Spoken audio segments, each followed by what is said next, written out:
So Yeah. thank you very much for sitting down. Thank you. Yeah, it's a kind of a cool opportunity. I was relating, I was probably 10 or 11, and I went out to LA with my parents on a family trip. My Yeah. mother's a big celebrity hound, Yeah. and she got reservations at Spago, and we went, and I remember it being this very amazing experience as a Yeah. little kid. Yeah. We are long. We are many years now. Of course. 43 years, which to me longevity is really the most amazing thing. It's easy to open a restaurant, be a flash in the pan, and then 2 years later it's gone.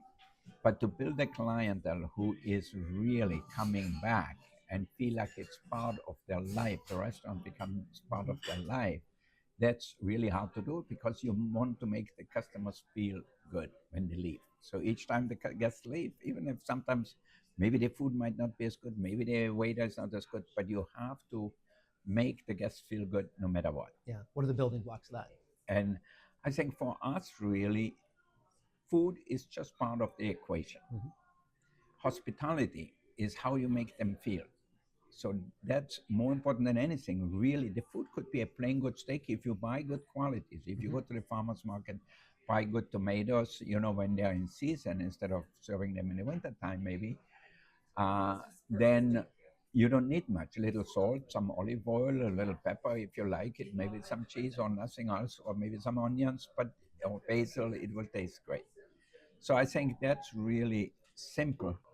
Yeah, so I think that I tell everybody, and even I tell it to a lot of chefs. A lot of chefs, they think because they get press, Mm-hmm. they are more important than the customers.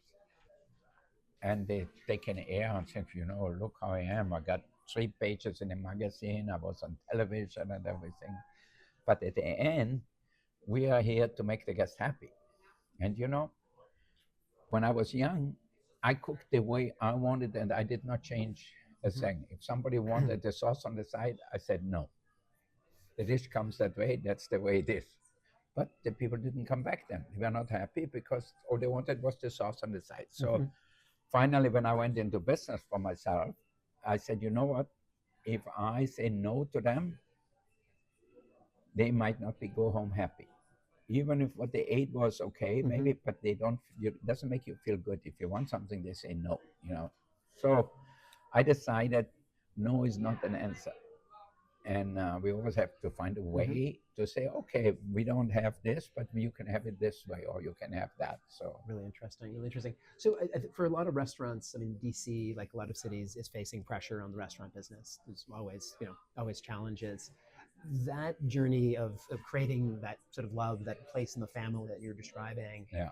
What's your advice to restaurateurs in this city about how they should approach that like Well, building? I think everywhere it's the same. Mm-hmm. Washington is not an exception to Los Angeles or New Mm-hmm. York because every big city has competition. People open restaurants all the time. They open supermarkets with restaurants now where Yeah, you can go absolutely. in Yeah. and eat. Also, you have all these TV shows and everything where people might know more about food and they can do some more things at home. So we want people to go to a restaurant Mm-hmm. and we want them to come to us and show them a great time. So I think that's really important. So from the time you walk into the restaurant, if they greet you by your name and you are with friends or business people, already you makes you feel good. Mm-hmm. And they say, "Oh, sir, your table is ready in the corner where you always sit." All of a sudden, you You're a feel special already, person. you Yeah. feel special, you Yeah. feel good. But if they look at the computer and say, "What is your name? How you spell it?" It Your drives table's me not ready crazy. here. Yeah. Yeah, Yeah. and you went already 10 times. Mm-hmm. Maybe not every week, but maybe once a month. So Absolutely. Yeah. if they don't recognize the guest is very important. And in LA, where we have a lot of famous people because of the movie and Mm-hmm. television industry, here you have a lot of famous people because of the politics and everything. So I think it's great if you can greet the people by their name and look at them and not look at the computer. I hate when people look at the computer and instead of looking the guests in their eyes. So I think it starts at the beginning. So then when you sit down, I think it is important that promptly somebody comes over and asks you if you want a drink. Mm-hmm. some water or whatever you would The like to speed start. at which that Yeah. happens. Yeah. So you don't want to wait too long, you know. And especially now, if you want a cocktail, people like a martini or they like a margarita or they like a Negroni, whatever it is. And if that comes also timely. Like I did a restaurant in LA, for example, at the Bel Air Hotel. We had a great cocktail guy, a mixologist, but he made everything to order and everything had like 20 It ingredients took in it. forever to. And if you need four cocktails and everybody wants to try a different one, yes, they were very good. But it took 15 minutes to get the cocktail, and then they were so good, we ordered another round. Another. And all of a sudden, we were there like sitting, Jesus Christ, we are waiting and waiting and waiting. And then it doesn't taste the same anymore. So I think being prompt, being timely is an important part. Mhm. And then, if you know the restaurant, it's easy. If you don't know the restaurant, if the waiter or the manager, whoever it is, can explain you exactly what it's all about, you're interested. If you're not too interested, then you walk away. It's okay too. And said, okay, the menu, I'll come back in a little bit and check on you. So it's how you feel at the end of the day. Excellent. And then the food should be good. There's no reason. It takes the same amount of time, the same amount of people to make bad food or good food. And as I get older, I try to make it simpler.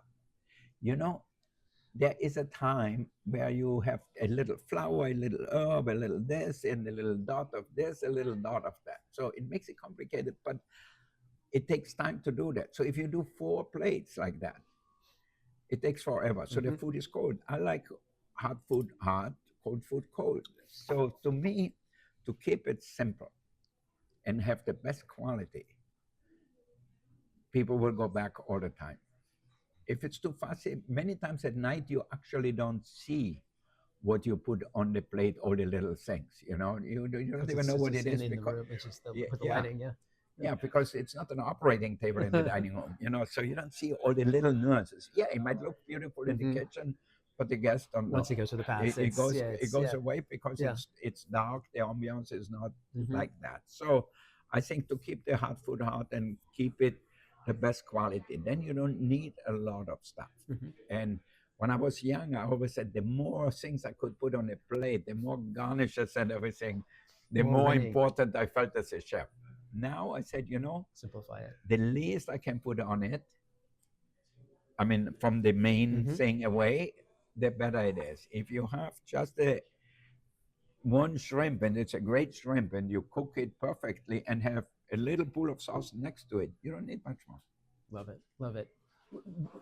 What about Washington D.C.? Like, why do you like this Well, town? Washington D.C. is a great place, especially it has come of ages just like we have in California, Mhm. except we in California we come of ages like around 1980, and it took here maybe another 25 years. Mhm. But That's fair. now you have great local farmers. Even in Fantastic. LA, we get ducks from here. We make sparkling wine with here. You have good wineries around, and they're getting better and better. You have good whiskey makers around here, so you have good products. And obviously, the best part is the sea. Chesapeake's amazing. Yeah, Yeah. Chesapeake Bay and the surrounding. I mean, you can have the best fish in the world, the best shellfish in the world. So all the things which makes great food are available here and available most of them all year round. Something different, obviously, but you have the availability of great ingredients. And that's really what makes great cooking. And that's why I ended up in California. I said, I'm not Hmm. leaving because it reminded me of Provence, where I used to work. Hmm. And I said, oh my God, the tomatoes, the strawberries, everything had really an amazing flavor. So, That's fantastic. It's fantastic. There's a couple of villages out in far Virginia that yeah. have a very Provençal feel to them, Oh, yeah. and they feel like tiny little European villages. There's not a lot going on, Uh-huh. but they're historically preserved, they're sort of intact, and they're set amongst farms and really the bounty of the region. So Yeah, I that's have where to we're go. I at. have Yeah, to go you have to see. go. Yeah. Yeah, Waterford, Virginia is a place I'd What recommend. about? Yes, Virginia, I'd recommend. And our next issue will have a big piece on this part of the world. Yeah, It's really and delightful. where's the little inn in Washington? Is It's some that direction, yeah. yeah, It's basically once you get into that part of Virginia, there's a lot of really lovely spots yeah, to check out. yeah. I still have to go there because I hear Uh-huh. so much about it, It's and lovely. Yeah, yeah, that's really great. yeah. Okay, so I'm asking everyone this. In DC, do you have a favorite breakfast spot? You You're a know, breakfast eater? I'm not a big breakfast eater. Hmm. I need a good double espresso, and I'm fine. That's it. Okay. I'm very simple. Hmm. Or either a sheep's milk yogurt Okay. with salt, pepper, and olive oil. Salt, pepper, and olive oil. Okay, Yeah, that's okay. That's on and the. some good bread, Uh-huh. grilled bread with it, and I'm happy. So I'm not a big eater. Once I work for 2 hours or do something, then I can eat. It's Hmm. almost more like lunch or Hmm. anything. Yeah. Do you have So any favorite spots in DC you'd you color? know the problem is when I'm here, Mm-hmm. and I'm not here that often. Mm-hmm. So I stay here. Like this morning, I said, should I go out for coffee? I said, no, I stay here. But they know how to make my What you double want? espresso Yes. the Yeah. way I want it. Mm-hmm. They know they bring me my olive oil and salt and the fresh ground pepper for my yogurt. And then I eat that with the toast, toasted country loaf or something like that. And I'm fine. So I'm sure, just like in LA, you would ask me, even I live there, I'm not really a good guide for going to Mm-hmm. restaurants, You because eat your own food and I you're love working. my You're own working. food, Yeah. I love my space, and I love the people I work with. Mm-hmm. So I think to me, being at home, and I feel like the restaurants are my second home, Mm-hmm. they make me feel good. So let me ask a question around kitchens. This is another interview. You Yeah, talked about your sort of coming up and some of the early kitchens you were in, yeah. kind of abusive spaces, um, and then discovering the joy and the sort of celebration, the artistry in other kitchens. Why do you think that sort of tyrannical chef is still has a place and still is I a think dominant it's. theme? I think looking back, it's Hmm. totally ridiculous. I Hmm. think instead of uh, instead of teaching somebody, if they make something bad, young kids, Hmm. they don't know. Instead of showing them how to dress a salad the right way, how to do a thing the right way. Instead of if you yell at them and say, "Oh, you fucked up, you're an idiot," and you slap them like they used to do in the old Yeah. time when I go up, uh, I think positive. It makes you feel better too. I used to grow up in an abusive household. Yeah. My stepfather was totally abusive. The first chef was totally abusive too in Austria. I mean, he used to throw things and slap people, even women. I mean, it's crazy. I remember one time he slapped one of the girls in the kitchen, and we had like maybe 10 waitresses, like women in their 40s, 50s. They used to go in the kitchen. And I thought they're gonna cut his balls off because they were so pissed off. The girl was bleeding from her nose, That's terrible. and now today you go to jail, Hmm. and rightfully so. I think uh, that has no place in any kitchen, in any business. Any Abusive business. behavior for what? So I think there are some people, like I'm reading right now, the Elon Musk saying Hmm. he is abusive, but he did a lot of great things too. But Indeed. he's Yeah. not the nicest guy, and I met him many times too. But Your PR people said you shouldn't talk about yeah, him. so I think it's not something I subscribe to. It's Hmm. not something I would like to have, but it's something I grew up with. And there was a time where I was like that too, Hmm. like until I was like 20, 21 years old. I Hmm. started at 14, where you see the chef, you see your mentor doing that. Hmm. So you Uh, start modeling that. yeah, you're Yeah. modeling your whole Hmm. character after that and said, this is the way it's supposed to be. You Hmm. don't see anything else. Like I grew up as a kid. What made you kind of flip? Because your kitchens are known for being kind of quiet, Yeah, disciplined yeah. spaces. So when I went from Bomanier, the owner there and chef, he was 72 at that time.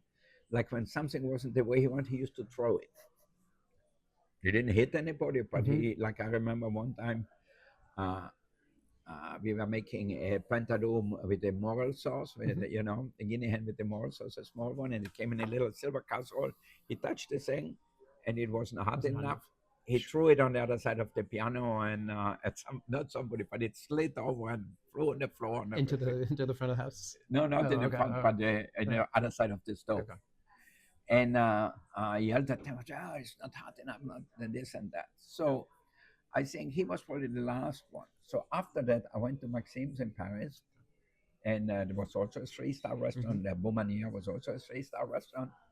I went to Maxime's and I yelled at somebody. I don't know for what. The chef took me in the corner and said, "Next time you yell at any of your coworkers, the exit is right here." I said, "Oh shit." Different place. Yeah, Yeah. definitely. The chef was Uh huh. like this, but in a quiet way. When he said something, you listen. And so then I stopped that whole thing. I said, "Okay, this is the way to do it." I looked at him more and said, "Okay, this is better. It makes me feel better too. Instead of yelling at somebody, I'm showing it how to do it the right way." Hmm. Yeah, so I think like my stepfather was not showing me anything, but he was taking the Expressing stick something and else. Yeah. beating us. So Amazing. So I know we're going to sit down for a meal yeah, and learn more about the restaurant. Thank you very much for chatting. thank you. It was an honor. What I'll do is I will pass on through the PR team some of these places out in Virginia for you to come back. Yeah, yeah, no, no, for Some great sure. I have spots to, and. I have to, I want to spend some time. That's one of my Mhm. things I promised myself is if I go and work in one of our Mhm. restaurants, I'm gonna spend equal time looking around what's going on and trying out and enjoying the Mhm. countryside, the And the city, or farms and whatever. all that Yeah, food that's coming into the city. totally. Yeah, no, it's, I mean, one of the amazing things about my role is that I'm out there discovering stories and Yeah, meeting the people who are doing the work, and there's just so much great stuff yeah. that would No, love no, to show no. I off. think I last time I was here and we went to the little farmers market here and everything, and I saw this bakery who had this great croissants with Hmm. their own wheat flours and all the different flours Yep. and everything. We've got So a Mid-Atlantic Grain yeah, Alliance that is they're raising all these heritage kind yeah, of breeds of grain yeah. and local mills and so small scale. It's great that at one time this all went away and Hmm. now it's coming back because people are passionate about what they do. And if Hmm. you find something you love and you have passion, that's all it takes. And it's there's such passionate people. Yeah, Wonderful. Yeah. yeah. No, they wouldn't think going to the market and buying Hmm. wheat flour. You know, they say, no, Exactly. we Yeah. use Why our would you own. do that? Yeah. Yeah, People make sourdough. People make sausages. The people yeah. who raise the And ducks. I think because of the COVID, that helped people at home do more too. Hmm. So they got more interested. They read about it. They watched more, saying they read more about what they can do. Which Hmm. at one point they said, "No, I don't have the time. I don't want to do it." And then all of a sudden, if you make a simple loaf of bread, it comes out. It smells good, and then everybody says, "Wow, this tastes so good. Where did you get it?" They say, "I made it." So, Yeah. To what degree in your restaurants do you want people to learn something that they can then go home and yeah, aspire to yeah, replicate? I think I did a lot of cookbooks like that. Yeah. So I said, to dumb them down for people at Hmm. home because in a restaurant you have a lot of people, you have cleanup people, and everything. If you want to cook like that at There's a home, big team that's you required. Yeah. need a lot of stuff, and it's difficult. Like I used to cook at home, I remember, and the whole kitchen was a mess. I used every pan, every strainer, everything I had probably, and now I just try to keep it really simple. So if I have a good steak, I don't need a lot of stuff with it. I can put enough salt and pepper on the top. Maybe if I saute it, I can make a sauce with it. If I put it on a grill, I always have something to serve with it. So it's really easy. But it's something I get from the market. Already my kids, I used to take them every Sunday to the farmer's market. And I explained them, I said, here are the cherry season. You take the dark cherries, they are sweeter. And I remember my kids used to pick up one not so dark and bite it and said, Dad, is that a dark cherry? I said, no, it's not dark. Can you see? And then they put half the cherry back and Oh, took the other nothing. one. The owner used to come to me and said, don't let Your your kids are kids do that. terrible. Yeah. Same thing with vegetables. Yeah. They ate all the vegetables because I bought haricot vert or cauliflower, broccoli or beans, whatever it was. I bought them and then I didn't do nothing. I just steamed them, keep them a little Hmm.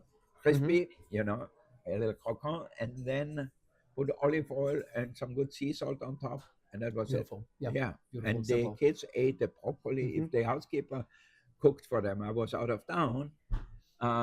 She cooked the broccoli, but then got mushy and everything, and they didn't eat it. They said, "No, this tastes mushy. Too It's good. not the same."